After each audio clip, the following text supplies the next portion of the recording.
ከዛ የተለየ ደግሞ እንደገና መጽሐፍ አገኘና መጽሐፍ ደግሞ ምን ይላል? እመቤታችን ከሰማይ የወረደች እንጂ ከምድር የተፈጠረች አይደለም የሚል መጽሐፍ ደግሞ አርያማዊት እንጂ ምድራዊት አለች የሚል መጽሐፍ ደግሞ አገኘን። እንደገና ይሸጡት ያን ይዘን አቀረብነ። አሁን ሲኖዶስ ጉዳይ ይዞ አይቶ ውሳኔም ሰጥቶበታል። የመጽሐፉ ርዕስ ዋልድባ አብረንታንት ገዳምን ይወቁ ነው የሚለው። ከዚህ ወጥቶ ጥንተ አብሶ ነበረባት ወይም አለባት የነጻች ከብስራት በኋላ ነው እሷ ሰው ናት ከሰማይ አልወረደችም እያሉ መናገር ከዚያም አልፎ መጽሐፍ መሳሳት ብቻ ሳይሆን በደል፣ ድፍረት፣ ክህደት የማይሰረይ ኃጢአትም ነው። እሱ ነው ይሄ ነው ችግሩ። አዎ እሺ እንዴት እስኪ አብራሩልኝ። እሷ ሰው ናት ከሰማይ አልወረደችም ብሎ የሚል ክህደት ያለው እሱ ንፋቂ ነው። እሱ ይሄ እኛ አስተምሮ አይደለም። ከአርያማዊ ናት የሚሉት ይሄ ካቶሊክ አስተምሮ ነው። በቤተ ክርስቲያናችን አስተምሮ ይሄ የተወገዘ ነው እና ይህ ነው ስህተቱ ያለው እሱ ላይ ነው። ከሰማይ ክርስቶስንም ቀጥሎ ይሄ ገጽ 59 ነው ያለው። አንዳንዶች ይሄን ያብራራዋል ደግሞ መጽሐፉ ብዬ ነው እንደው ቁንጽሏን ሁለት አረፍተ ነገሯን ብቻ ወስደን ከሚሆን ከላይ ተንደረደረ ትክክል ነው እዚች ጋር መጣች ይሄ ስህተት ነው አሉኝ። ቀጥሎ እስኪ ደግሞ የሚለውን እንይ ከደገፈው በሚል ማለት ነው።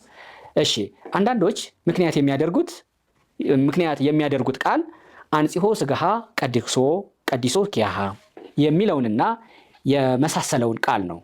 አንጽሖ የሚለውን ቃል አምኖ ለሚቀበለው የሚያሳየው ነገር ቢኖር እርሷን ለእናትነት ባህሪዋን ለተዋህዶ መርጦ ማክበሩን ነው። ንጹህ የሚለው ቃል ሁሉ ርህሳት ይቀድመዋል ማለት አይደለም።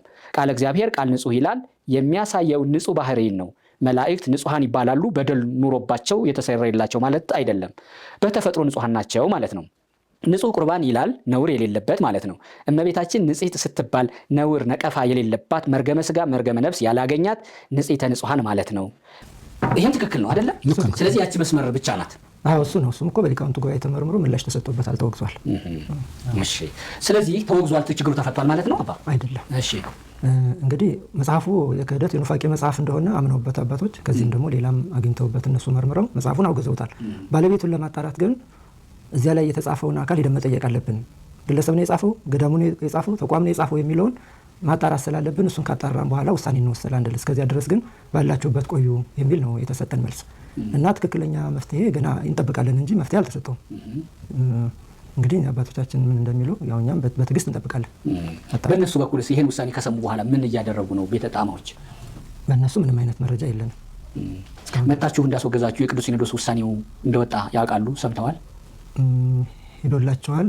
ደርሷቸው ሊሆን አይሆን ገና አላወቅንም። አሁን ቅርብ ጊዜ ስለሆነ የተወሰነው አሁን በምልአት ርክበ ካህናት ጊዜ ስለሆነ የተወሰነው ግልባጭ ተሰጥቶናል። ለእነሱ የሚሰጥ ገና በእጃቸው አልደረሰም። ሌላው እዚህ ጋር መጨመር የምፈልገው በእርግጥ መጽሐፉን በተመለከተ ቤተ ክርስቲያን ያው ስንዱ የሆኑ ሊቃውንቶች አሏት።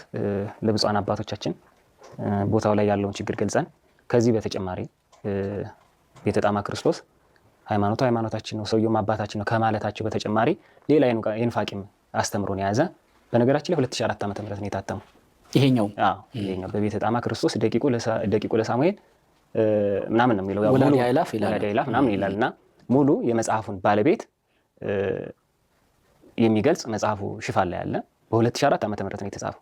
ይሄ መጽሐፍ እኛን አይወክልም ማለት አይችልም እኔ እንደራሴ። ምክንያቱም እኛ በወቅቱ የተፈጠረውን የኑፋቄ አስተምሮ አባ ገብረ እግዚአብሔር ያንን መጽሐፍ አሳትመው አብረንታንት ላይ በቤተ ጣማ ክርስቶስ ማህበር ሲሸጥ ይሄ የኑፋቄ አስተምሮ እንዳይስፋፋ ወደ ምእመኑም እንዳይዛመት አማኙም ደግሞ በዚህ የተነሳ እንዳይረበሽና እንዳይታወቅ ተከታትለን ያስወገዝንበት ሁኔታ ነው ያለው።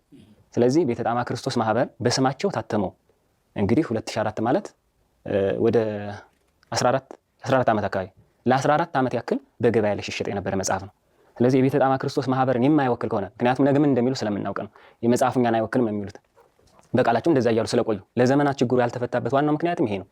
የሚሰራው ስራ ውስጥ ላይ ያለው ነባራዊ ሁኔታና የሚናገሩት ንግግር አንድ ስላልሆነ ችግሩ ሳይፈታ ለዘመናት ቆይቷል። ቅድም አባቴ ጣማ ክርስቶስ ወደ ብሔር ሁሉ ወስደውት ነገሩ ትንሽ ጥዞ ነበረ ብለዋል። ቤተ ምናስ ያሉት አባቶችና ቤተ ጣማ ያሉት አባቶች ከየት የመጡ ደግሞም እንደ አባት በተለየ ደግሞ ዋልድባ እንደገባ ሰው ማንነት መጠየቅ ልክ ባይሆንም ግን ከተነሳ ደግሞ ማጥራቱ ተገቢ ነው።